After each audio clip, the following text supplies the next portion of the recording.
നിജേഷ് അരവിന്ദ്, ഇത് KCBC അങ്ങനെ ഒരു ആവശ്യം ഉന്നയിക്കുന്നത് അത്ര വലിയ പാതകമാണോ എന്നാണ് ചോദ്യം ഉയരുന്നത്. ഈ വിഷയത്തിൽ പോസിറ്റീവായ ഒരു റെസ്പോൺസ് പോലും കോൺഗ്രസിന്റെ ഭാഗത്തു നിന്നും ഉണ്ടായിട്ടില്ല. അത് പാടെ തള്ളിക്കളയുന്ന ഒരു സമീപനം, ഒരു ചർച്ചയാവാമെന്നോ അല്ലെങ്കിൽ ഈ പിതാക്കന്മാരുമായി ചർച്ച നടത്താമെന്നോ എന്നുള്ള ഒരു തരത്തിലുള്ള ഒരു കാര്യവും പറയാതെ പാടെ നിരാകരിക്കുകയാണ് KCBCയുടെ ഈ ആവശ്യത്തെ കോൺഗ്രസ്.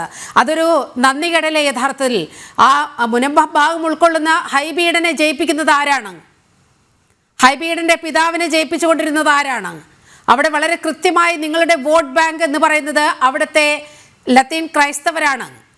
ആ ക്രൈസ്തവ വിഭാഗം എപ്പോഴും നിങ്ങളോടൊപ്പം അടിയുറച്ചു നിൽക്കുന്നവരാണ്. അവർ ഈ ഒരു ആവശ്യം ഉന്നയിക്കുമ്പോൾ എങ്ങനെയാണ് നിങ്ങൾക്കിത് പാടെ നിരാകരിക്കാൻ കഴിയുക? നിജേഷിന്റെ ഫോൺ മ്യൂട്ടാണ്. നിജേഷ്, ഓഡിയോ മ്യൂട്ടാണ്, ഒന്ന് അൺമ്യൂട്ട് ചെയ്യൂ. ഓക്കെ. ഞങ്ങളുടെ ആളുകളെ കാണുന്നത് മനുഷ്യരായിട്ടാണ്. അവിടെയുള്ള മുനമ്പത്തെ ആളുകളുടെ പ്രശ്നം മനുഷ്യരുടെ പ്രശ്നമാണ്. ആ മനുഷ്യരുടെ പ്രശ്നം അവിടെ ഹിന്ദു ഉണ്ടാവാം, മുസൽമാൻ ഉണ്ടാവാം, ക്രിസ്ത്യാനി ഉണ്ടാവാം. അവരുടെ പ്രശ്നം പരിഹരിക്കുക എന്നുള്ളതാണ് ഞങ്ങളുടെ ഒന്നാമത്തെ പ്രയോറിറ്റി. ആ മുനമ്പത്തെ ആളുകളോടൊപ്പം ഞങ്ങൾ ഉണ്ടാവും. ഒന്നാമത്തെ ചോദ്യത്തിന്റെ ഉത്തരം. ഇനി രണ്ടാമത്, ഞാനൊന്ന് പുറത്തുപോയ സമയത്ത് അല്ല ഷോൺ, ഇപ്പം ഷോൺ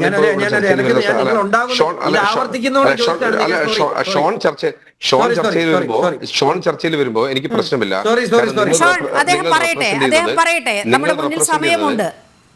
അല്ല, നിങ്ങൾ റെപ്രസെന്റ് ചെയ്തത് ഒരു രാഷ്ട്രീയ പ്രസ്ഥാനത്തിനെയാണ് ഷോൺ. അതുകൊണ്ട് എനിക്ക് അതിൽ പ്രശ്നമില്ല. എനിക്ക് ഇന്നല്ലെങ്കിൽ നാളെ BJPയുടെ രാഷ്ട്രീയ പ്രതിനിധികളോട് എനിക്ക് സംസാരിക്കാൻ സാധിക്കും. എനിക്ക് യാതൊരു പ്രയാസവുമില്ല. പക്ഷെ നീലിമയോടുള്ള എനിക്കൊരു അഭ്യർത്ഥന, ചില ആളുകളെ ചർച്ചയ്ക്ക് വിളിക്കുന്ന സമയത്ത് അവരുടെ ഐഡന്റിറ്റി ഞങ്ങളെ സംബന്ധിച്ചിടത്തോളം പ്രശ്നമാണ്. പാണക്കാട്ടെ മൂരി എന്നുള്ള ഭാഷയൊക്കെ പറയുമ്പോൾ അതിന് മറുപടി പറയാൻ എനിക്കൊരു ചാനൽ പ്ലാറ്റ്ഫോം സാധിക്കില്ല. കളസം കീറിപ്പോകും എന്നൊക്കെ പറയുമ്പോൾ അതൊരു ചാനൽ പ്ലാറ്റ്ഫോം സാധിക്കും. എനിക്ക് അദ്ദേഹത്തെ അറിയില്ല, നിങ്ങൾ നേരത്തെ പറഞ്ഞ ആളുകളെ അറിയില്ല. അപ്പൊ അങ്ങനെ ദയവ് ചെയ്ത് ഒരു രാഷ്ട്രീയ പാർട്ടികളെ ചർച്ചയ്ക്ക് വിളിക്കുന്ന സമയത്ത് ഇപ്പുറത്ത് ഐഡന്റിറ്റി ഉള്ള ആളുകളെ വിളിച്ചാൽ നല്ലതാണ്. ഇല്ലെങ്കിൽ ഞങ്ങളെ അതിൽ നിന്ന് ഒഴിവാക്കണം. കാരണം അദ്ദേഹം പറഞ്ഞ അതേ ഭാഷയിൽ പ്രതികരിക്കാൻ സാധിക്കാത്ത ഒരവസ്ഥയിലാണ് ഞാനുള്ളത്. ഞങ്ങളെ സംബന്ധിച്ചിടത്തോളം അത് KCBCയെ പറ്റി പറഞ്ഞാലും ശരി, കോൺഗ്രസിനെ പറ്റി പറഞ്ഞാലും ശരി, ആ തരം ഭാഷയിൽ ഉപയോഗിച്ച് സംസാരിക്കുന്നത് അത് കഴിഞ്ഞ് ഉടനെ തന്നെ നിജേഷിന് മറ്റൊരു പ്രതിരോധവുമില്ലാതെ ഇറങ്ങിപ്പോയി എന്ന് അവതാരിക പറയുന്ന സമയത്ത് ഞാൻ അത് വ്യക്തിപരമായിട്ട് ഞാൻ എടുക്കാൻ ഞാൻ തയ്യാറുമില്ല. വ്യക്തിപരമായ ഭാഷ പോയതായിട്ടാണ് ഫീൽ ചെയ്തത്. കാരണം പോകുന്നു എന്ന് പറയുന്നു, ആ വീഡിയോ കാണാനില്ല, വീഡിയോ ബ്ലാങ്ക് ആയിരുന്നു. അപ്പോൾ ഇങ്ങനെ ഈ ചർച്ചയിൽ തുടരാൻ താല്പര്യമില്ല എന്ന് പറഞ്ഞ് ആ വീഡിയോ ബ്ലാങ്ക് ആവും. നമ്മൾ എന്താണ് വിചാരിക്കേണ്ടത്? ആ വ്യക്തിയോട് താല്പര്യമില്ല. അദ്ദേഹം ഒന്ന് പറഞ്ഞു താല്പര്യമില്ല എന്ന് പറയാൻ കാരണം അദ്ദേഹം ഉപയോഗിച്ച ഭാഷ അത് എനിക്ക് യോജിച്ചു പോകുന്ന ഭാഷയല്ല. രണ്ടാമത്തത്, അദ്ദേഹം ചോദിക്കുന്നത് രാഹുൽ ഗാന്ധി ഇന്ത്യയുടെ പ്രതിപക്ഷ നേതാവ് മുനമ്പത്തേക്ക് വന്നിട്ടുണ്ടോ എന്നാണ് അദ്ദേഹം ആവർത്തിച്ച് ചോദിക്കുന്നത്. ഞാൻ തീർത്തു പറയുന്നു, മുനമ്പത്തേക്ക് വന്നിട്ടില്ല. ഇന്ത്യൻ നാഷണൽ കോൺഗ്രസ് നാളെ ഏതെങ്കിലും ഒരു സാഹചര്യത്തിൽ വിളിച്ചാൽ വരികയും ചെയ്യും, ഒരു സംശയവും വേണ്ട. പക്ഷെ മണിപ്പൂരിലേക്ക് പോയ മനുഷ്യൻ എന്തുകൊണ്ട് മുനമ്പത്തേക്ക് വന്നിട്ടില്ല എന്ന് പറയുമ്പോൾ മണിപ്പൂരിനെയും മുനമ്പത്തെയും ഒരു ത്രാസിൽ വെച്ച് അളക്കുന്നത് ശരിയാണോ എന്ന ഒരു പൊളിറ്റിക്കൽ ക്വസ്റ്റ്യൻ ഞാൻ ആവർത്തിക്കുകയാണ്. ഇനി രണ്ടാമത് ഷോൺ ജോർജ് പറഞ്ഞ കാര്യങ്ങളിലേക്ക്. ഷോൺ വളരെ കഷ്ടപ്പെട്ട് അവിടെ ഒരു പറഞ്ഞതിൽ തന്നെ ഒരു പ്രശ്നമുണ്ട്. ഈ മുനമ്പത്തെ ഒരു വിഷയം, KCBC ഇടപെട്ട ഒരു വിഷയം, അതിൽ മണിപ്പൂരുമായി കൂട്ടിച്ചേർക്കുമ്പോഴാണ് പ്രശ്നം. അവിടെ അത്തരത്തിൽ ഈ എത്നിക് വിഭാഗങ്ങൾ തമ്മിൽ സംഘർഷം ഉണ്ടാകുന്നത് എത്രയോ ദശാബ്ദകാലമായി പതിറ്റാണ്ടുകളായി നമ്മൾ കാണുന്ന ഒരു സംഭവമാണ്. അതിനെ മുനമ്പവുമായി എങ്ങനെയാണ് കമ്പയർ ചെയ്യുക? എനിക്ക് അതിന്റെ ലോജിക്ക് മനസ്സിലാകുന്നില്ല.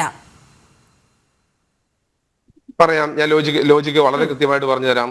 ഈ പറഞ്ഞ KCBC ഒരു കത്ത് അയച്ചാൽ ആ കത്തിന് ഞങ്ങൾ പറഞ്ഞത്, ആ കത്ത് കോൺഗ്രസിന് കിട്ടിക്കഴിഞ്ഞാൽ ഞങ്ങൾ അത് ചർച്ച ചെയ്യും, മറുപടി പറയും. അതാണ് 24 മണിക്കൂർ കഴിഞ്ഞു. എന്നല്ല ആര് പറഞ്ഞാലും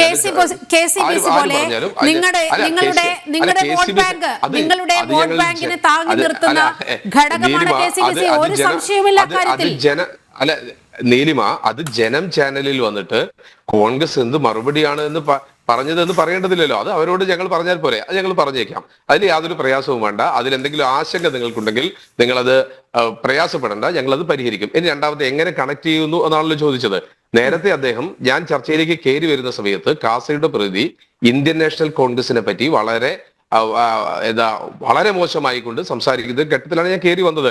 ആ സമയത്ത് ക്രൈസ്തവരുടെ പ്രശ്നങ്ങളിൽ ഇടപെടുന്നില്ല, അതാണ് ഇതാണെന്നൊക്കെ പറഞ്ഞപ്പോഴാണ് ഞാൻ അദ്ദേഹത്തോട് സൂചിപ്പിച്ചത് ഇതേപോലെ തന്നെ ഏകദേശം 400ഓളം ക്രിസ്ത്യൻ ആരാധനാലയങ്ങൾ തകർത്തെറിഞ്ഞ ഇന്ത്യയുടെ മണ്ണ് അവിടേക്ക് നമ്മുടെ കേരളക്കാരനായ ഡീൻ കുര്യാക്കോസ് പോയാലും ഹൈബി പോയാലും കാസയുടെ പ്രതി അഭിമാനിക്കുകയല്ലേ വേണ്ടത്? സഹോദരങ്ങളെ, മണിപ്പൂർ ആയതുകൊണ്ട് അവർ മനുഷ്യരല്ലാതാവുന്നില്ലല്ലോ. അവിടേക്ക് പോയി എന്ന് പറഞ്ഞാൽ നമ്മൾ അഭിമാനിക്കണം. രാഹുൽ ഗാന്ധി അവിടേക്ക് പോയി എന്ന് പറഞ്ഞാൽ നമ്മൾ അഭിമാനിക്കണം. അവിടെ വെച്ച് ഭാരത് ജോഡോ ന്യായ യാത്ര തുടങ്ങി എന്ന് പറഞ്ഞാൽ നമ്മൾ അഭിമാനിക്കണം. ജനാധിപത്യം തിരിച്ചു വന്നു എന്ന് പറഞ്ഞാൽ നമ്മൾ അഭിമാനിക്കണം. ബിരേൻ സിംഗ് രാജിവെച്ചു എന്ന് പറഞ്ഞാൽ നമ്മൾ അഭിമാനിക്കണം. അവിടെ തെരഞ്ഞെടുപ്പ് നടന്ന് 2 സീറ്റിലും കോൺഗ്രസ് ജയിച്ചു എന്ന് പറഞ്ഞാലും നമ്മൾ അഭിമാനിക്കണം. കാരണം അവിടെയുള്ള ആളുകളുടെ പ്രശ്നം എന്ന് പറഞ്ഞാൽ അവർ ദുരിതാശ്വാസ ക്യാമ്പിലാണ്. അവരുടെ ബന്ധുക്കളുടെ മൃതദേഹം മണിപ്പൂരിൽ ഇങ്ങനെ ആളുകൾ ദുരിതാശ്വാസ ക്യാമ്പിൽ കഴിയുന്നത് മോഡിയുടെ ഭരണകാലത്ത് മാത്രമല്ല.